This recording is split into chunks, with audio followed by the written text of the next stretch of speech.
Hello everyone, and welcome back to the World of Sharks podcast, the official podcast of the Save Our Seas Foundation, which, as the name suggests, talks all about sharks, their relatives, and the oceans. I'm your host, Isla, and every episode I sit down with a different expert in shark science, conservation, education, and storytelling to take you on a deep dive into a different part of the wonderful world of sharks.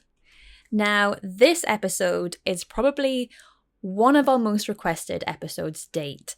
A lot of you have asked us to cover this species, and frankly, I'm not surprised because we are talking about a species of shark that is legendary for so many reasons, not least being the world's longest living vertebrate. We are, of course, talking about Greenland sharks. I am so happy about this because they're one of my favourite species, and I know they're a favourite species for a lot of you sitting at home, or at least they're kind of, right up there in the list of top 10 most cool species of shark. But for those of you who aren't familiar, the Greenland shark is a relatively large species of shark that comes from a family called the Somniosidae. I don't think I'm pronouncing that right, but never mind. They are otherwise known as the sleeper sharks, and as the name might suggest, these sharks really do live life in the slow lane. They have slow swimming speeds in comparison to other species of shark, and are generally thought to have low activity levels. They're basically seen to be very kind of slow and sluggish, although this episode might change your mind on that a little bit. They are mainly found in polar and subpolar waters and have unique adaptations suited to a life in the cold. And the Greenland shark really takes this idea of living life slowly to the extreme. In 2016, a team of scientists estimated the age of these animals for the very first time and discovered that their longevity can be measured in centuries. Not tens of years, centuries. That means that there are sharks that exist today, just swimming around the ocean right now, as they do, that were alive at the same time as Shakespeare, which is just insane if you think about it. It's just absolutely mental. And while a lot of their life is still shrouded in mystery, we are finding amazing things out about the Greenland shark and what they get up to across all of those years. And that is what we are covering on the episode today. And we are very, very lucky shark nerds because our guest today is scientist and Greenland Shark Detective, Dr. Julius Nielsen. Julius has been researching these animals for over a decade, and a lot of what we know about the Greenland shark today comes from the work of Julius and his team. That includes the very cool aging study I mentioned earlier. This was the subject of Julius's PhD, and he was the lead author on the publication that came from that study and kind of really took the world by storm. In this episode, we go into depth about just how they did it and just how long they estimate that the Greenland shark can live for, and it's just some really cool science. This study was also part of a project funded by the Save Our Seas Foundation, aptly named Old and Cold, which was led by Peter Bushnell, and fun fact, is actually one of the longest running projects we funded, running from 2011 to 2016. But their age is not the only thing that Julius has investigated over the years. He has also looked at their reproductive and dietary habits, which has revealed some pretty surprising findings, like the fact that Greenland sharks may have hundreds of young, where previously it was thought that they could only give birth to up to 10 pups, and that they possibly aren't as slow and sluggish as some people might think when it comes to food. We talk about all of this and more in the episode. Julius is in the pretty unique position of having seen and worked with many Greenland sharks in the field, and he has some pretty fascinating tales to tell. So we go on some tangents about things like the parasites that live in the eyes of Greenland sharks. Google it, it is pretty weird. And what it was like to release one of the world's oldest teenagers back into the wild. Because there was so much to talk about, and how often do you get the chance to grill an actual Greenland shark expert? This is a little bit of a longer episode than normal, so I would highly recommend getting yourself a snack, maybe a nice coffee or a beverage, and settling in because it is a good one. Consider it an homage to the Greenland shark, for whom an hour is just a blip, a mere fraction of that mighty lifespan.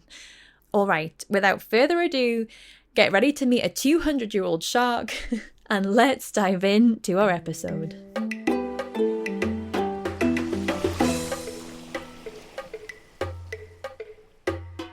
Hello, Julius Nielsen, and welcome to the World of Sharks podcast.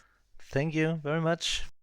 Thank you so much for being here. As I said before we started recording, I have been looking forward to this episode for a long time because the species we are going to talk about today is, if not my personal favourite species of shark, it's pretty high up there. And I think a lot of our listeners at home will also be equally excited to find out about the Greenland shark.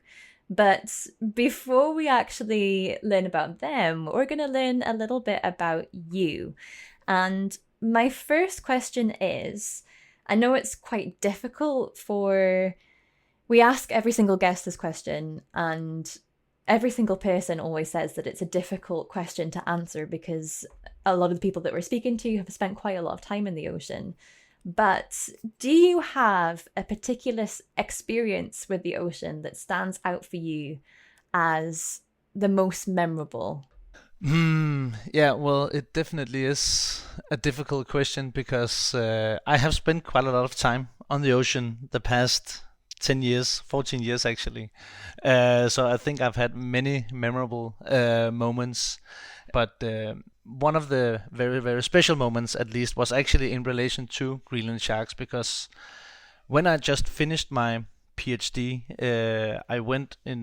I did that in Copenhagen, Denmark, and then 1 week later I went to Norway for doing some final tagging of Greenland sharks actually, and then for the first time, it was only 1 week after I defended, but for the first time we actually caught a Greenland shark that was small enough for me to being able to lift it up myself when we had unhooked it so that we could get it out into the water. So even though it was a shark that was too small to get a satellite tag on, but it was super nice to be able to lift it out and put it in the water, and it was like only maybe 1 meter and 20 or something like that. So I think that particular moment, it was a nice experience, but of course to be able to release the shark like gently. But it was also, I've thought about it afterwards, that it was quite nice, like after finishing my PhD, I was able to lift it myself and release it. So it was also kind of a symbolic moment for me. So maybe that episode at least comes to my mind now when we are talking about Greenland sharks. But of course, when you're out on the ocean and you're doing field work, then you see so many amazing things and amazing sunsets and have all these amazing animal encounters. So there's not one particular favorite moment, I think, but I mean, I imagine you've had so many incredible experiences, especially kind of up in the Arctic, and just I imagine you've seen some pretty cool stuff. But yeah, like defending your thesis, and then it's a very poetic thing to then be able to release that. Exactly, but it is a true story. It's not just something I am coming up with. It is actually true. Oh, I believe you, because I've seen I don't know if they're your videos, but I've seen some of the videos that we've got in the Save Our Seas library. And there's one where you release a very large Greenland shark. We'll kind of get on to how big they get in a little bit. But there's one where you release a very large Greenland shark and you've kind of got it like held up against the side of the boat. And I think there's sort of like a almost like, it looks like a chain that kind of goes to their mouth. Is that? Yeah. That's the chain from the hook. Like, we have a hook, we have a chain, and then the chain is attached to a rope when we are catching them. Yeah, but then there's also one where there's a much smaller shark that someone's actually like kind of physically holding. Oh, okay. As well. I don't know if that's the same. That's the same moment. Maybe that actually is. I don't know if I ever sent that to Save Our Seas. Maybe I did, but yeah. I can at least send it to you so you can see the picture if you want to. There is a picture of me smiling and the shark being Yeah. Put back in the water. I hope you have that frame somewhere in your office. It is somewhere. It is somewhere. Yeah. Amazing, amazing. But so that's kind of you at the end of your PhD. But how did you come? How did sharks come into your life in the first place, and then how did you come on to study Greenland sharks? It was back in 2009. I was a biology student at the University of Copenhagen, and I had this student job in Greenland with the Greenland Institute of Natural Resources. And they had this research vessel during in the summer and autumn time. It was in different parts of Greenland monitoring commercial fish and shrimp stocks.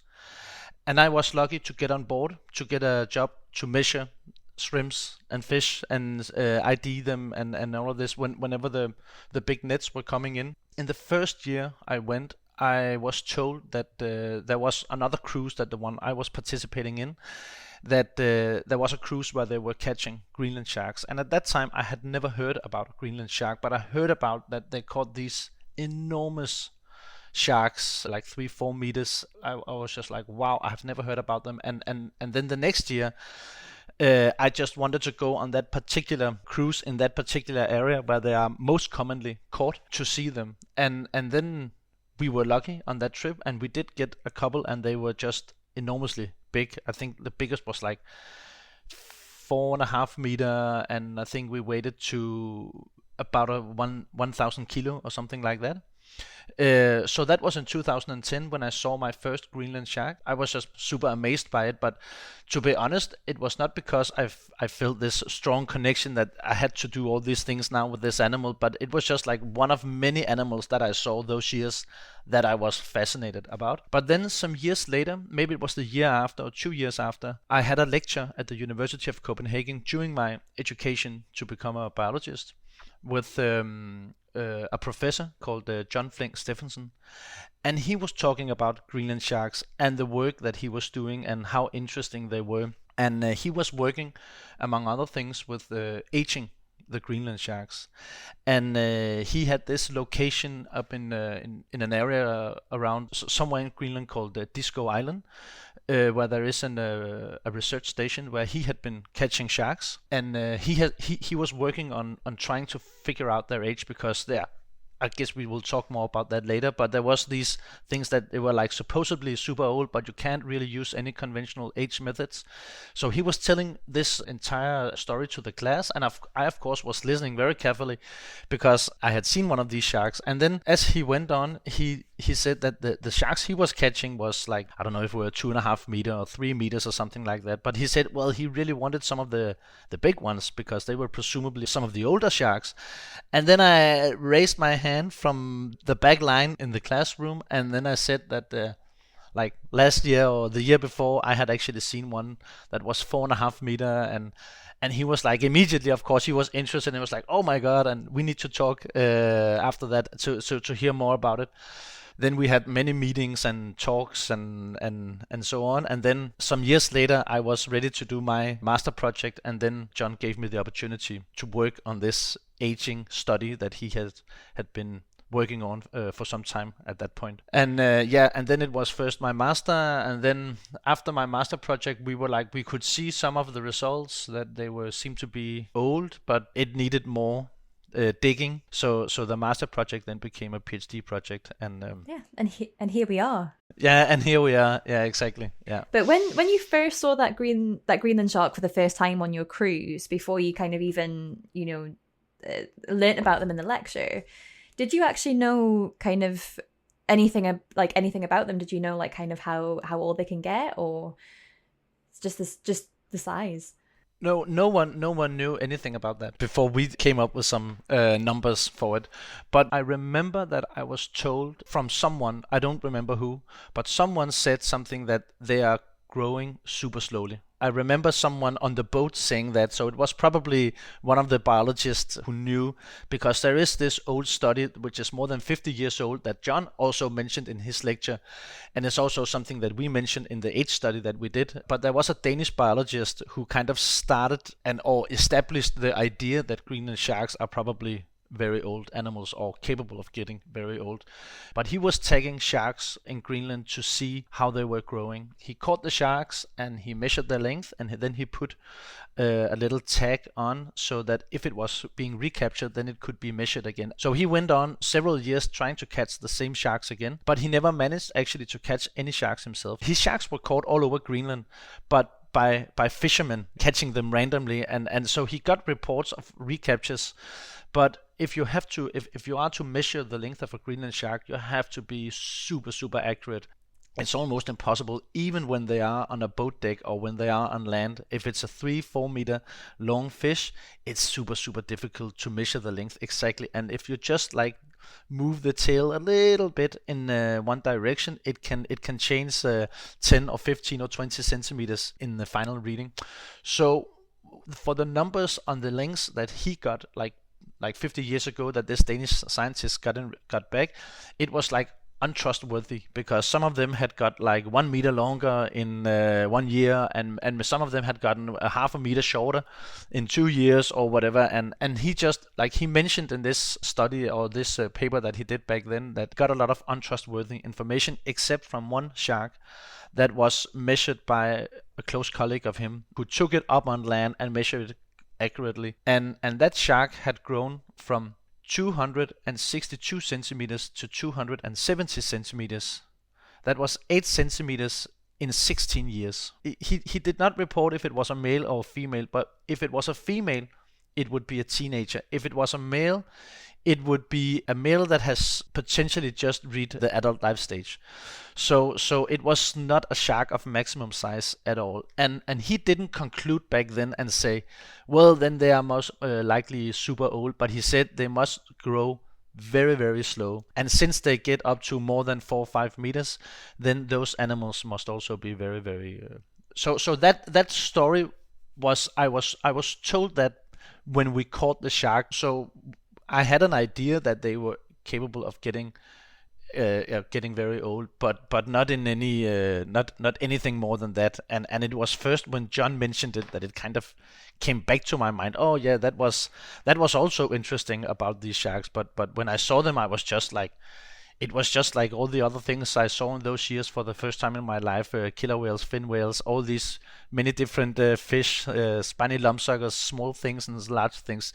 Everything was just interesting when you are a young biologist and you see things coming from the deep for the first time. Yeah, well, not many people can say that they've seen a Greenland shark, for one thing. There's very few people around the world that have. And also they look like they take a long time to grow. They look like ancient, like really. And I mean, I know a lot of sharks kind of, you could say the same thing about, but Greenland sharks really do look like ancient beings from like another time, or at least they do to me anyway. Yeah, they do look a little bit old. I agree.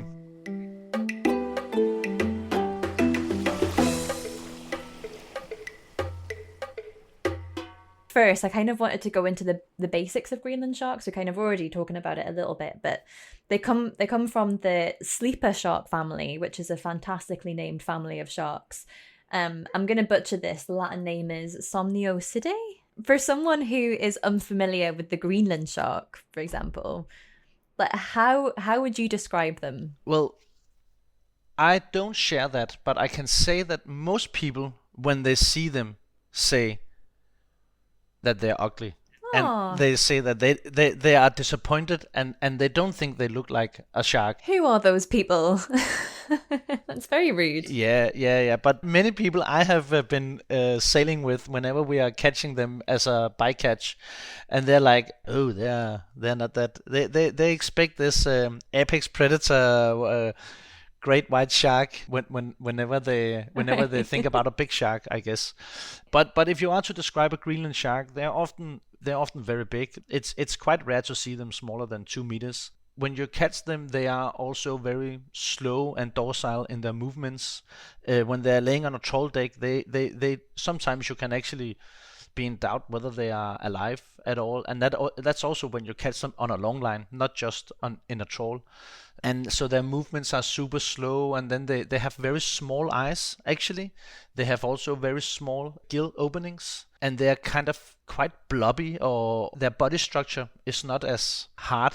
So whenever they're lying on a deck, they always tend to kind of lay upside down with their belly, and and then if they don't really move a lot, then they just roll in the waves a little bit back and forth, and they're big and often also a little bit chubby. But then when you see them in the water, and when you release them and put them back in, and if you put a GoPro down and you can see them swim away, then it's a completely different animal. Well, they're still slow and docile, but they look better in water than they do on a boat deck. Now I'm mentioning this with a boat deck because the most Greenland sharks I have seen, well, maybe I have also seen quite a few on a long line, but whenever people have seen Greenland sharks in general, the few people who has seen them, that is when they are caught as bycatch either in scientific surveys as we're doing, or on board a commercial trawler, because that is where you normally encounter a Greenland shark.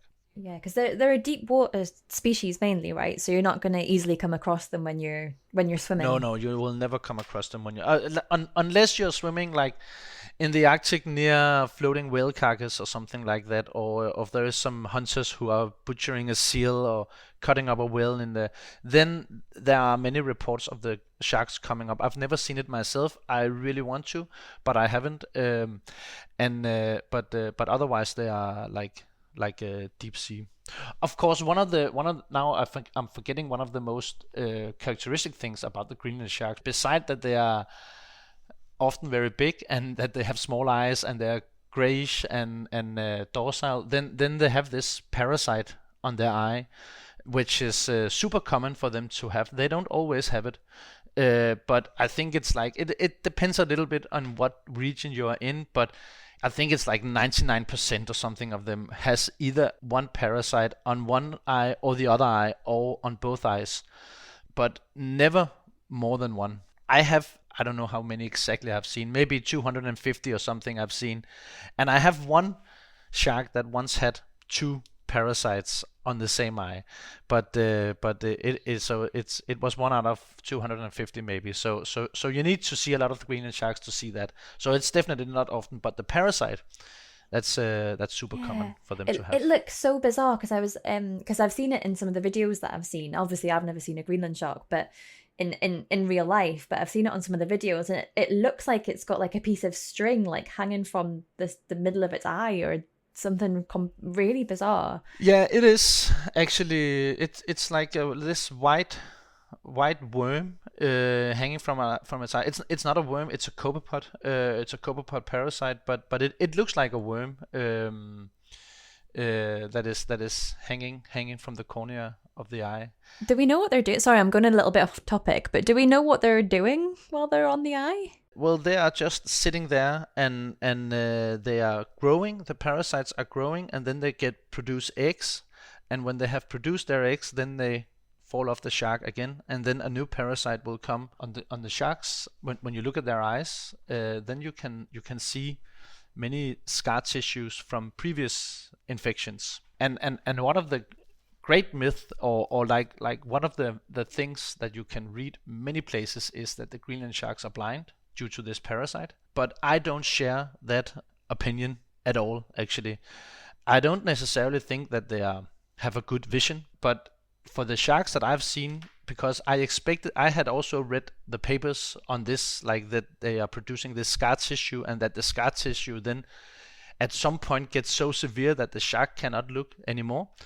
And then, of course, if that was the case, which I believed initially when I started working with the sharks, I would expect that the bigger and the older the sharks we would get, the more scar tissue they would have.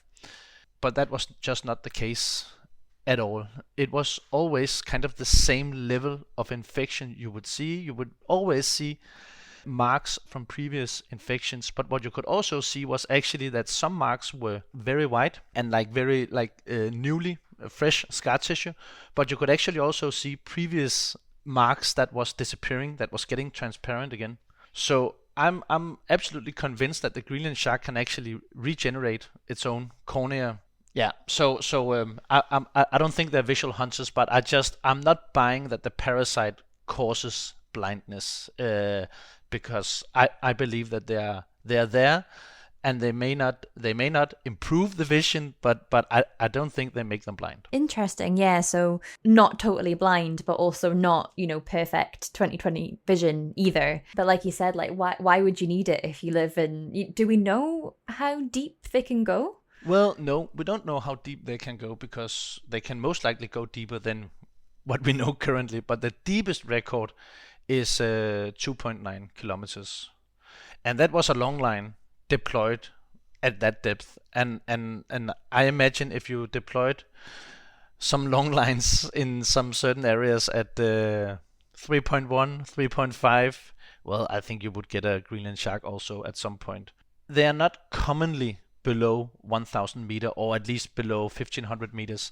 So they are more commonly in more shallow waters, but they are capable of going to greater depths. That's insane. Even past 1,000 meters is just insane to comprehend and to think about. Incredible, absolutely incredible. But one thing I did want to talk about, before we kind of get on to their sort of reproductive biology and their feeding habits, is first talk about, we mentioned that they can live for a very long time, and as you mentioned, you were part of the first team of scientists to estimate just kind of how old they can get. I also want to talk about kind of how you did this, but first of all, what did you estimate could potentially be their maximum lifespan? I know that you looked at, I think, was it 12, maybe 12 individuals, maybe 13 individual sharks? I think it was 28. 28. Oh, I'm completely off. I did read the paper. Not completely off, but I think it was. Now, I don't know. It's a long time since I read it. You've probably seen it. Yeah. I did read it. I didn't read it that long ago, but you would know it much better than I do. I think it was 28. I think it was 28. Yeah. Yeah. But I know there was also a big range of ages that you found kind of within that. So what was the kind of maximum of that range? The maximum, the oldest shark that we came across, or that the highest age estimate that we produced when we did this study, was a shark that we estimated to be somewhere between 270 and 512 years old. The statistical result, you can say, or the model that we used produced this range between 272 and 512.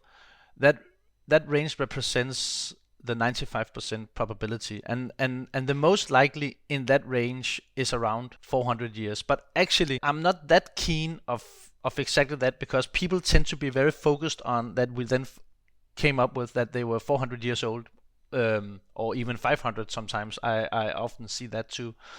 But if you want to make a one-liner describing how old Greenland sharks are, you should say at least 272, because then you have the entire 95% of probability. And then of course you also need to take into account that we're also saying that we estimate. Estimate is also different from determinate, and it's not a coincidence that we use that word, because it's a statistical model, and to be honest, it's not as certain as people expect, but it is still the best we can produce at this point with the methods that we applied, and they're definitely not ideal, but it's the best at this point, and there's no doubt with the results that we produced that Greenland sharks are capable of getting very, very old, and that their longevity is measured in centuries. Yeah, so it's pretty much safe to say that they can be centuries old. You know, the title of the paper that was published back then in my PhD and that was published in Science is Centuries of Longevity Revealed by Eileen's Radiocarbon Dating. And it's not a coincidence that we choose these words, because that's also how, when I'm writing a scientific paper myself and about the Greenland sharks, of course I'm mentioning the age, but I'm never mentioning 400 years or 500 years, because it doesn't really matter. The point is they are super old. They live. They can be hundreds of years old, and it's just us humans who kind of get obsessed with the number. And it's probably going to be your next question, but I'm just going to jump right to it, because the thing is, the reason we have applied this method, which is radiocarbon dating, is that conventional techniques for determining the age of fish do not apply on Greenland sharks. So normally, if you had like a teleost fish or bony fish, which could be a salmon, a grouper, a pike, or an eel, you would take the otoliths or the ear stones from their head, and you would look at those in a microscope, and then you could count the growth rings and see exactly how many summers and how many winters they had been alive, just as you would do if you cut over a tree and count the growth rings. But for all sharks and rays, they don't have these structures, and therefore it's more difficult in general to determine the age of any shark or ray species, or skate species for that matter. For sharks and rays, you have other techniques that can be used, but it depends on the species which techniques you're using. And if you take, for example, a white shark, they have a calcified cartilage skeleton where you can take the vertebra and then you can actually count some growth rings, and you can produce some age estimates on how old they are, or at least for some time periods that they have been alive. Other shark species, might have a spine. There's like spiny dogfish that has a spine, and you can take that spine out, and then you can make a transect of it, and you can also see how many summer and winters that this individual has been alive. But for the Greenland shark, the case is it's a very soft shark. It doesn't have any calcified cartilage skeleton. It doesn't have any spines. Of course, the teeth are hard, but the teeth are replaced all the time for a shark, so there are no techniques available for using, at least not what I'm aware of, where you can use teeth.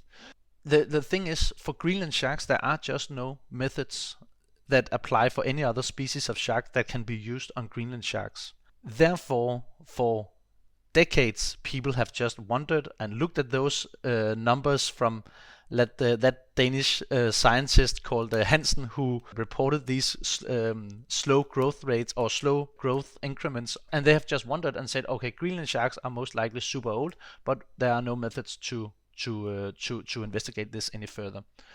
But what we did was that we got inspired, or John got inspired he was working together at that time with a guy called Jan Heinemeyer. They had this idea that you could take the eye of the shark.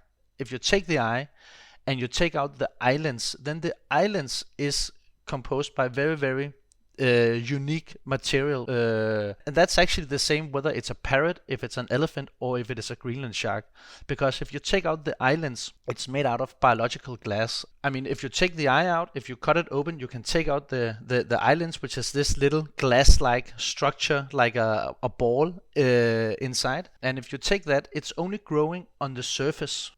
And because the proteins that are inside of it are called crystalline proteins, it's also called biological glass, but they have a unique feature, which is that they're metabolically inactive, meaning that when they are being formed, they don't change anymore. There's no blood transfer or anything to it, and that feature is the same for all animals that has an eyelid. So the eyelid is only growing on the surface, and it grows continuously. The older the animal gets, the more and more the larger the eyelids in theory gets. But if we take out the eyelids, we can remove all the layers that has been added over the animal's lifetime. And in the very center of the eyelids, if we take those crystalline proteins or that biological glass, those proteins has not changed the entire life of the shark. I'm just going to describe with a little more words just to make it completely clear what we did and how it works. But the structure of the eyelids is basically like an onion. So imagine you have from a small shark you have a small onion, from a very big shark you have a very big onion, and from a medium shark you have a medium-sized onion. So for the big shark, we take out the eyelids and then we remove all the layers until we get to the very center, because that was the eyelids when the shark was approximately 0 years old. And we do the same thing from the medium shark and from the small shark. So for all of the sharks, we isolate the tissue that represents age 0 of the individual, or when it was approximately 0 years old. And that tissue we analyzed to see how old is that tissue. And for that we used radiocarbon dating. That was two different methods of radiocarbon dating. The first one is called bomb radiocarbon dating. And the second one is called, that's more traditional radiocarbon dating. So for the first one, which is bomb radiocarbon, it's fairly simple because you just measure the content, the radioactive level, and from that you can see whether it has been born before or after a very distinct event that occurred in 1955, 56, 57, which was the testing of the thermonuclear weapons in the Pacific Ocean. And for that to make sense, I have to again go back to imagine that you have a tree that is 100 years old, that it was planted in 1900, it grew for 100 years, and then you cut it over in year 2000. If you then measured the radiocarbon content in each of the growth rings of this tree, you would see that up until 1955, maybe 1956 or 1957, you would have fairly low levels, but then you have a very sharp increase in radiocarbon, and then it would gradually decrease towards modern time. That is called the bomb pulse, and that pulse has been described in everywhere that you have looked.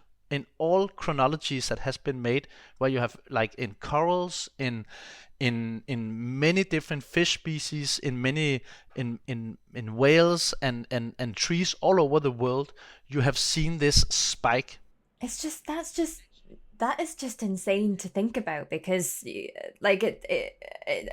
talk about our impact on the planet, but like when you see it like that, and you see that it's sort of potentially every living thing that was around during this time has this sort of evidence of something that humans did at that one point in time. It's just crazy.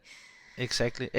Actually, those bombs that was blown up in the mid 1950s, it is not the it's not the atomic bombs over Japan, but it's the testing of thermonuclear weapons. That's important to distinguish between those.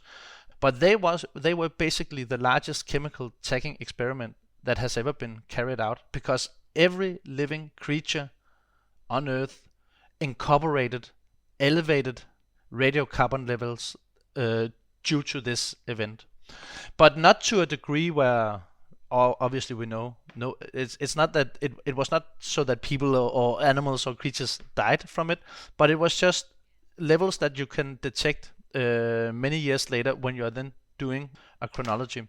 So in the case for the Greenland sharks, the first analysis that we did was to see, okay, what are the levels in these 28 different sharks? And I have been asked many times, like, okay, the day that you find out that the Greenland sharks were super old and that this oldest shark was 200, 300, 400, 500 years old, how was it, and how did you celebrate it, and what feeling did you have? And the truth is, the biggest moment for us who did this study was when we were looking at those numbers and we saw that it was only the very smallest sharks that actually were affected by the bombs, whereas all the sharks from 2.2 meters or larger, they were not affected, meaning they would have to be older than 50 years. Whereas the sharks that we have that were smaller than 2.2 meters, they were younger than 50 years. And those 28 sharks we had, it was only females, and the females, they get mature around 4 meters. So 2.2, it's just a teenager, right? It's not even sexually mature. So at that point we were looking at each other, and that was during my master, but we saw this the first time, and we were like, Jesus Christ, the teenagers are actually older than 50 years, because the 4-meter sharks must be much, much older, and that's when they start to get sexually mature. And then of course they also have to have a life where they are sexually mature, so that they, otherwise it doesn't make any sense. But that was the time where we were like, wow. But it was not like we were like super confident and just jumping around and saying, oh my god, this is gonna be such an amazing story, because we met just ourselves with the disbelief and like, oh my, what have we done wrong here? And also we said we need more sharks. And I guess that's what happens when you're sort of in a field where there are so many mysteries, hanging around this animal, and it's so difficult to access them in the first place, like you said, or at least the size that you need. And I think a lot of people misconstrue science as, we are finding definitive answers to things. A lot of the time we don't actually, a scientific paper, if you read them, they never say, unless they have like statistical reasoning to say it, you're very rare to find a paper that is like, this is this, and this is the way that it is. It's always, this could be this, but we need more data to, make this more certain. So, but like we were talking about earlier, it's just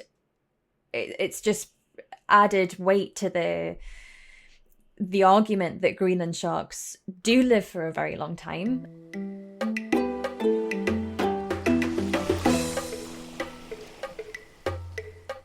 Another part of your research, which I really wanted to get onto, was about what they actually do with that long life. We kind of touched on it there. They eat slowly. That's an easy question. Next. They live life in the slow lane. They eat and reproduce when they're very old. Yeah, but what do we actually, because you published research in 2020 because you looked at the reproductive biology, which I just think is so incredibly fascinating, and I wondered if you could tell us, like, what did you find and what do we actually know, or what do we think we know about their reproductive habits? Yeah, well, the thing which is actually, it's very good that we are talking about these things, because then I can at first mention a very important point. When we are doing this with the sharks, people can also sometimes think, oh my god, did you kill all these sharks just for their eyes and all of this? But the sharks that we used for these age investigations, for example, they were caught like accidental bycatch. And of course, the age was the main reason for collecting the samples. But what I did was I collected everything I could from the sharks. So I looked in their stomachs, I looked at their reproductive organs. I've also shared lots of different tissues with colleagues around the world to get as much out of each animal. And one of the things that at some point, it was quite late in the process actually, but suddenly we had a shark which had very, very large ovaries. We counted 649 like eggs, unfertilized eggs inside her ovary, and each egg was between 5 and 6 centimeters in diameter. So when we cut that open, it was like, oh my god, what is going on here? Because again, if you look in the literature, you can find that there has only been one observation of a Greenland shark that was pregnant, which was caught 70 years ago, and it was some fishermen who caught it, and they cut it open, and there were fetuses inside of her, and they saved like one fetus or two fetus and took it home with them, gave it to one scientist who gave it to some other scientist who then wrote an article about it. And we know that these fetuses, they were Greenland sharks. There is a picture of them. They did some very careful measurements, and it was definitely Greenland sharks that they caught, but there were only 10 fetuses in total. Ever since, you can read that Greenland sharks get 10 pups, or up to 10 pups, or get few pups, or at least something like that, based on this one observation. But then when we saw these 649 eggs, and on another occasion we saw 455 eggs, the same size, I started to think about, why would you make that many eggs only to have 10 pups? To me, there was just a giant mismatch in terms of what was going on here. Then I started to dig into the reproductive biology. I started to go through all of my data, and then I started to describe as much as I could from the limited sample sizes as I had, because as with the aging, normally when you're describing the reproductive biology of a fish, you have thousands of specimens. We don't have that in this case. We had hundreds. But what we also had was most of the sharks were in the same reproductive stage. Immature females or immature males, most of them.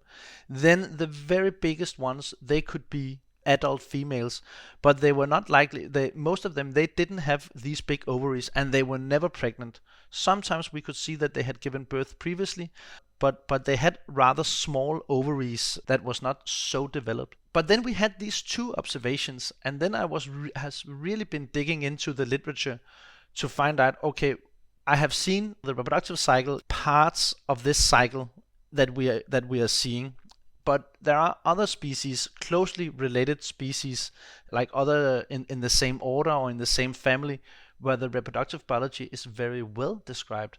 So I was like thinking, okay, what can I learn from closely related species, and how much do all these closely related, well described species, how much do they differ from each other? And if 5 other species that are in close relation have some common traits, it's also likely that those traits can be applied to the Greenland shark. So one of the common traits was that for the ones that produced eggs the same size, and those eggs of the same size would grow and grow and grow, they would also fertilize approximately the same, or have the same amount of fertilize or fetuses in the ovaries. Meaning that maybe that was a little bit difficult way to explain it, but it actually showed that all closely related species, the number of eggs they were producing corresponded to the number of pups. Many people know that some sharks, or some people actually think it's all sharks, but it's a very famous, like the sand tiger shark, that the fetuses are capable of eating each other inside the womb of the female. But that applies for certain groups of sharks. For the group that Greenland shark belongs to, which is quite well investigated in terms of the reproductive biology, this is not a feature, unless that the Greenland shark stands out from all other sharks of the same order. Then the most simple explanation to the observation of 649 large same-sized eggs would be that the majority, maybe not all of them, but that the majority of them will be fertilized during the same pregnancy, and that she will then deliver birth to hundreds of pups rather than just 10 pups. That is, to me, the most simple explanation, because the alternative explanation would be that she produces, as the only species in her group or in her order, that she would produce large uniform ova, but only fertilize a number of them, and then she would then reabsorb all the eggs herself again, and that would just not make any biological sense. At least as I see it, it would be very weird that she produced that many. Some people then also challenged me and said, oh, but can it be that some of the eggs are for one pregnancy and some of the eggs are for another pregnancy? But for those sharks that are producing eggs at the same time for several pregnancies, then you can see that the eggs have different sizes.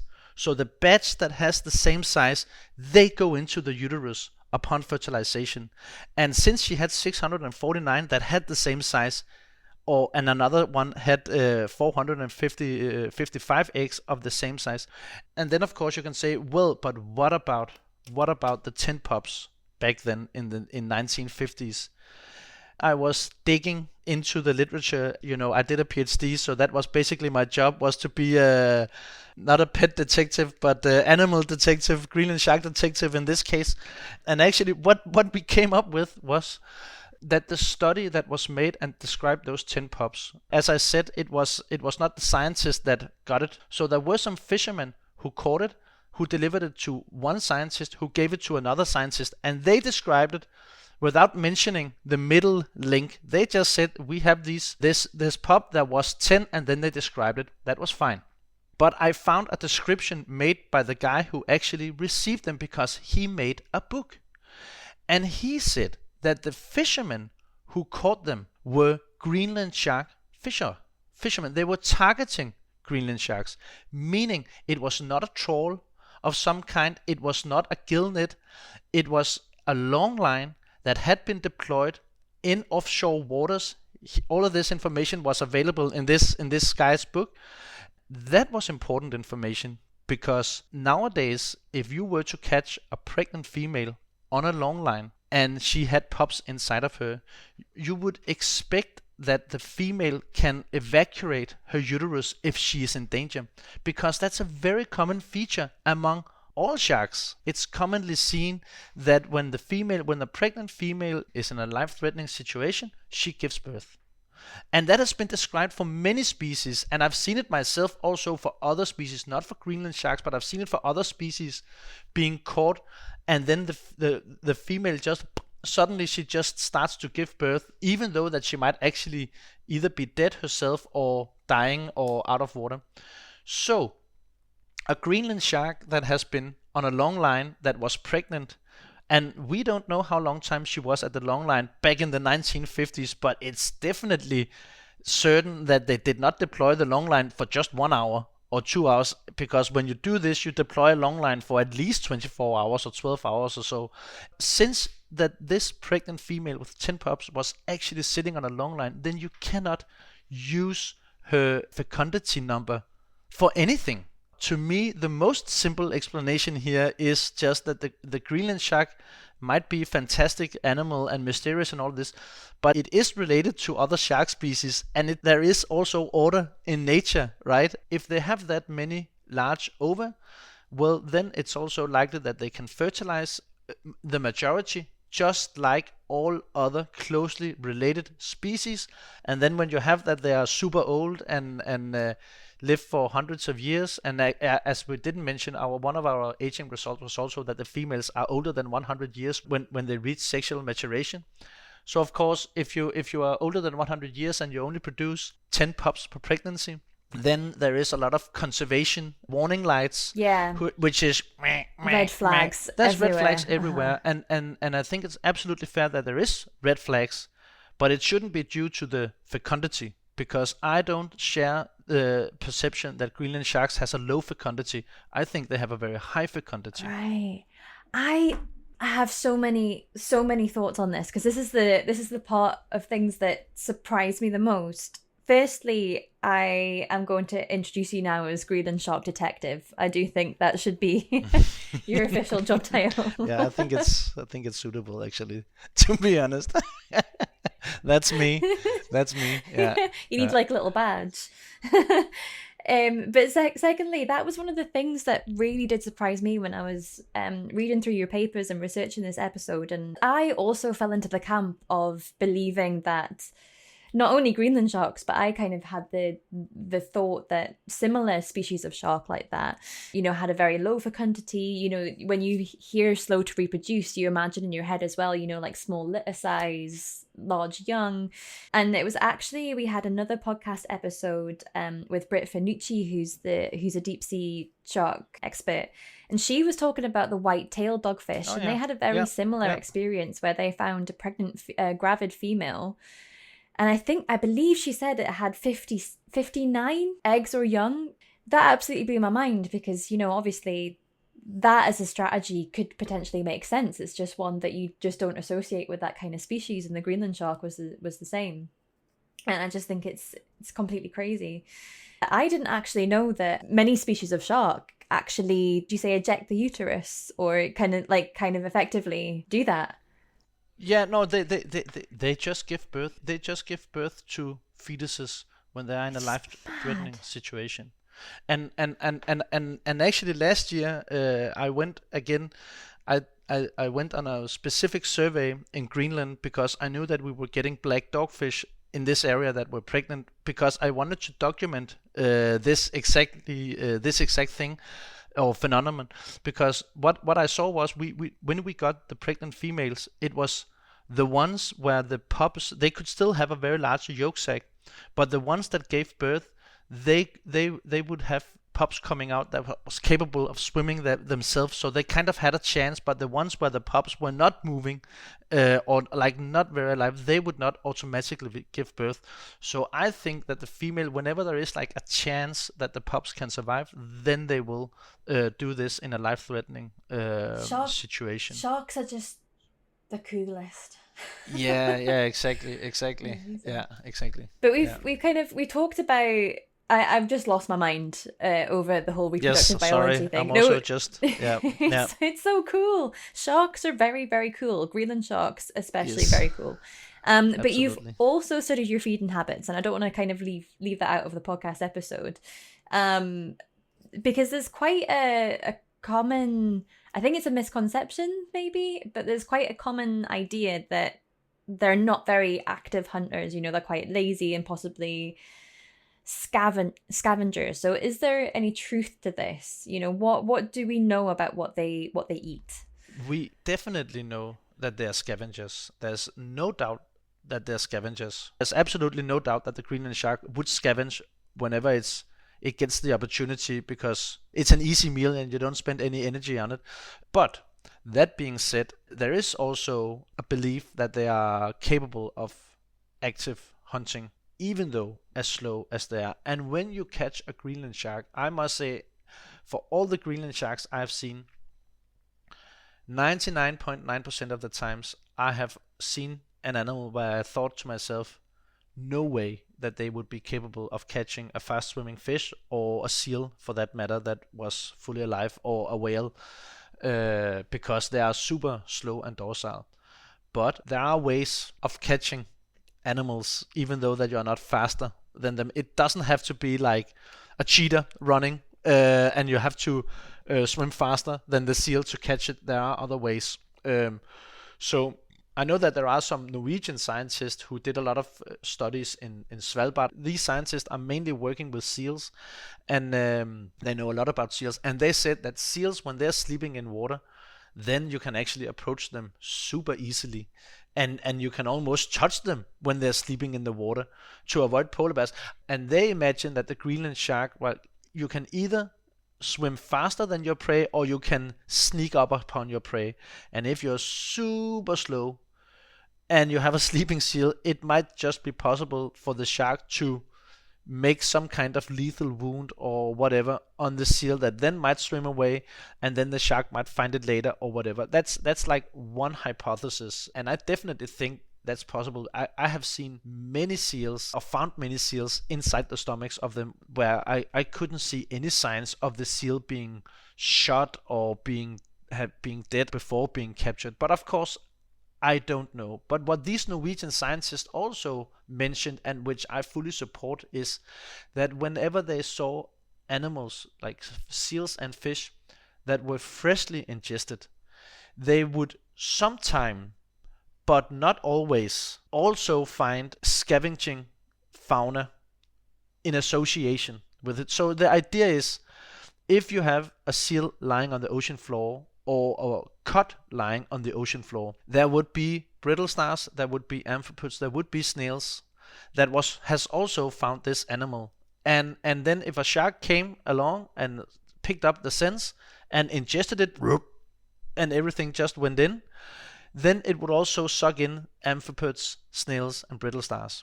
And I have also seen many snails and amphipods and brittle stars, and that's not because a 4-meter Greenland shark is not eating snails, it's eating much larger prey. But of course, if it is feeding on a carcass, that would come into its stomach also. But I have seen many cases also where I had freshly ingested seals, freshly ingested fish, and there were no such things around of this scavenging fauna.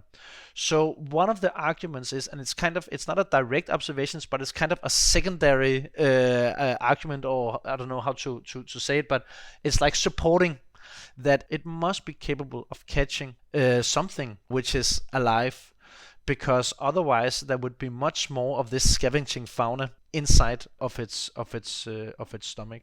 But again, when you see a Greenland shark, and when you catch it in a trawl or a long line, it is very difficult to imagine, because they are so slow. If you don't know any better, you would think that they are dead. That being said, I have at one time caught a Greenland shark on a fishing rod, and it was a big shark. It was 4 meter long, estimated 600 kilos, and when I hooked the shark and kind of like tightened the line, then for the first 5 minutes, because I thought I was just reeling in a Greenland shark as I knew it from the long lines and from the trawls, but the first 5 minutes it was nothing like I knew, because I was just fighting not to be dragged into the water, because I had the fishing rod attached to me. So I was just with my arms and my legs just pushing against the railing of the boat not to be dragged into the water. It was much more powerful than I had ever imagined.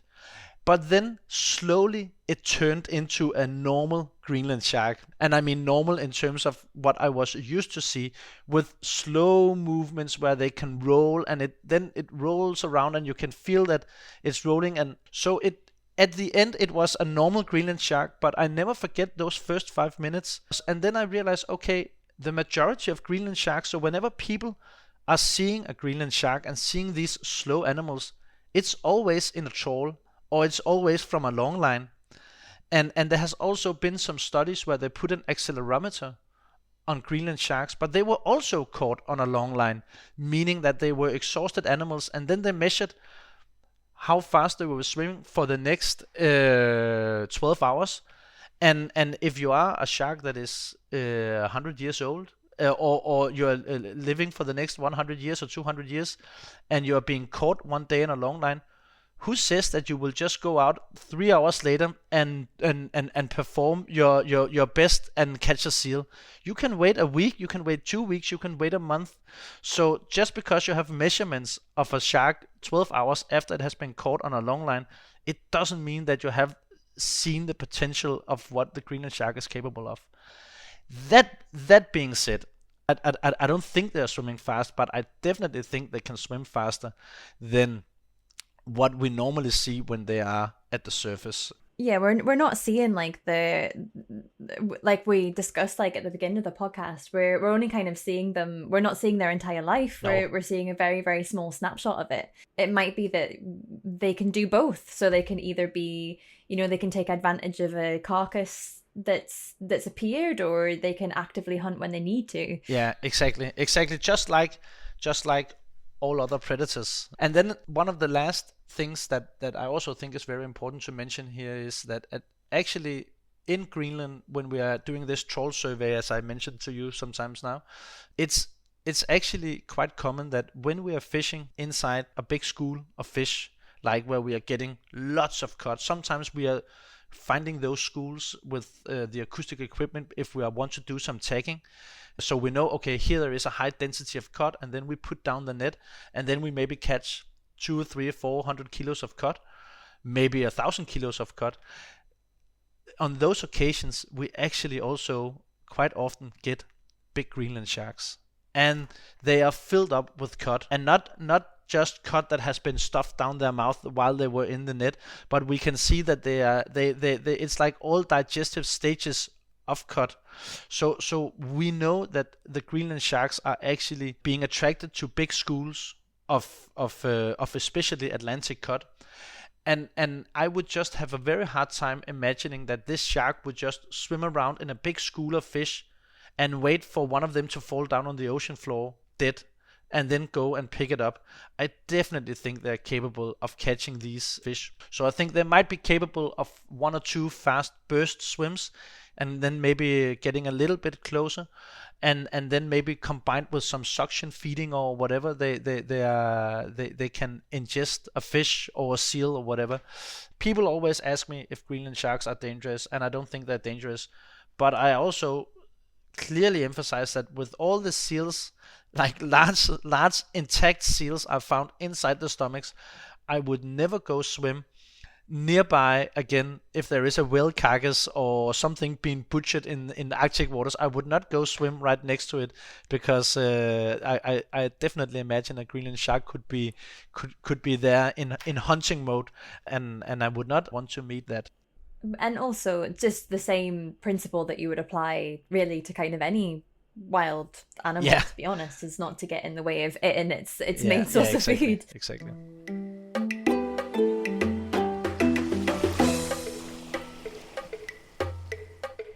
One thing that I really love about this species is just the fact that the Greenland shark's life is still shrouded in mystery, and we don't have access to every single second of their lives, and we don't know everything about it. But also at the same time, it does mean that we need to know answers to these kind of questions to know how we can best protect them. And so what threats do Greenland sharks face? Well, the main threat that they face is definitely bycatch in some certain areas. there is a lot of bycatch. We know that there is some fisheries where there is a lot of bycatch, and that bycatch is not properly reported in the official logbooks. At least in Greenland, we know that's the case, and I also expected many other Arctic demersal fisheries would have bycatch of Greenland sharks. So I think that is the main threat. But what we also know is, or at least that's the next investigation for the detective to dig into, is, Greenland sharks. They're called Greenland sharks, but they live all over the North Atlantic deep sea. And of course they live, especially in the Arctic, you encounter them, but you also encounter them in the deep sea of the North Atlantic, anywhere basically. So what is super interesting is, I've touched a little bit upon it previously, but not said it directly, but it is very depending on which area that you are going to, what sizes of sharks that you are getting, and actually also what life stage that you are catching.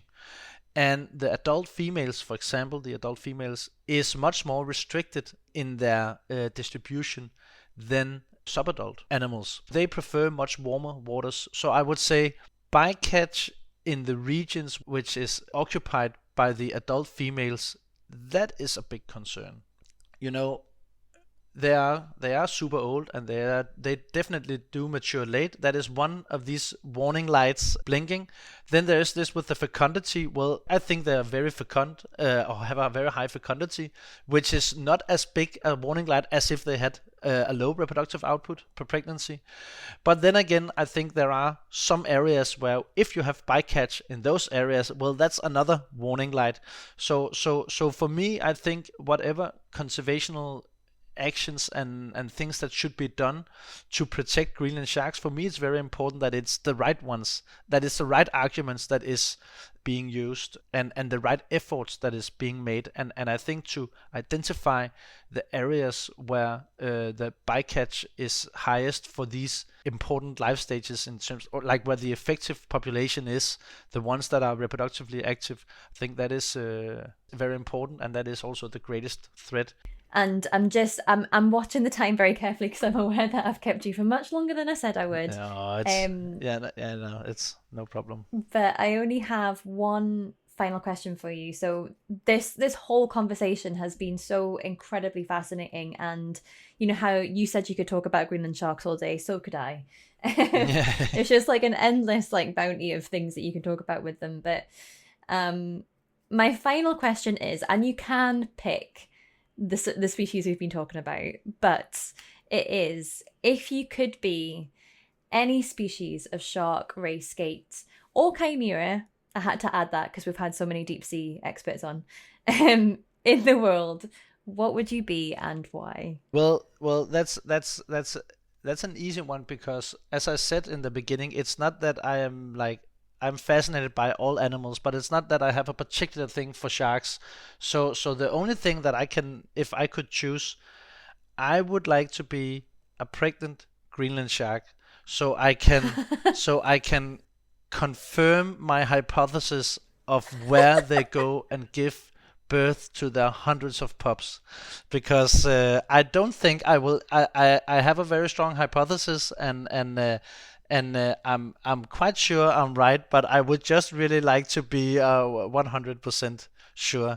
So that would be what I would want to be. I'd love to read that paper of just Greenland sharks, incredible fecundity, source, myself. Yeah. Yes. Exactly. Yeah. Exactly. Personal observation. That's a strong citation, I think. That's the first. Yeah. Well, actually, have we had someone say, I think we've had one person say this before in some sort of way, and that they want to be that species because they could find out more about their research questions through it, which is such a brilliant and very very scientific answer for that. But Julius, it has been an absolute joy to have you on, and thank you so much for all of your time and your knowledge and being so open to talk about Greenland sharks and just fulfill my welcome. You're welcome. Nerdiest needs. Yes, no, it was a pleasure. It's always nice to it's so often that you have to do it short, do it in 5 minutes or 10 minutes presentation, and I'm like, I hate that because you cannot present this animal in just 10 minutes. You need several hours, and I would say that there are several things that we haven't even talked about that is also interesting. But I think we can save that for um, volume two if that's yeah required or Yeah, well, you wanted. did tell me that you had papers in the pipeline, so we Yeah, have a exactly. reason for a part Exactly. two. So Exactly. there we Exactly. go. Yeah. All right. Thanks so much, Julius. Okay. Thank you. This podcast was brought to you by the Save Our Seas Foundation. It was hosted and produced by me, Isla Hodgson. Our amazing visuals are by Jamie Silver. Our beautiful logo is by Nicola Poulos, and the wonderful jingle that you can hear right now is by David Knight. A enormous thank you to our Greenland Shark Detective, Dr. Julius Nielsen, for coming on the podcast and being so free with his time and so willing to talk about all the ins and outs of the Greenland shark's life. It was absolutely fascinating. As always, we will leave links to all of those papers that we mentioned in this episode and places to find Julius and find Julius's work in the show notes on the World of Sharks website. If you're interested, please do check them out. And thank you at home for listening. If you like this episode, please be sure to leave us a little rating and a review on your podcast apps. It means a lot to us and it helps more people to find us and more people to find out about how amazing Greenland sharks are and the fact that they have parasites living in their eyes and that they live centuries long. And who doesn't want that? And as always, if there is a topic you would like us to cover on the podcast, a question you want answered, or you just want to say hi, please feel free to get in touch. You can email isla@saveourseas.com, or you can find us on social media. We are at Save Our Seas Foundation on Instagram and TikTok, and at Save Our Seas on Twitter. Alrighty, have a jawsome week, and we will see you next time.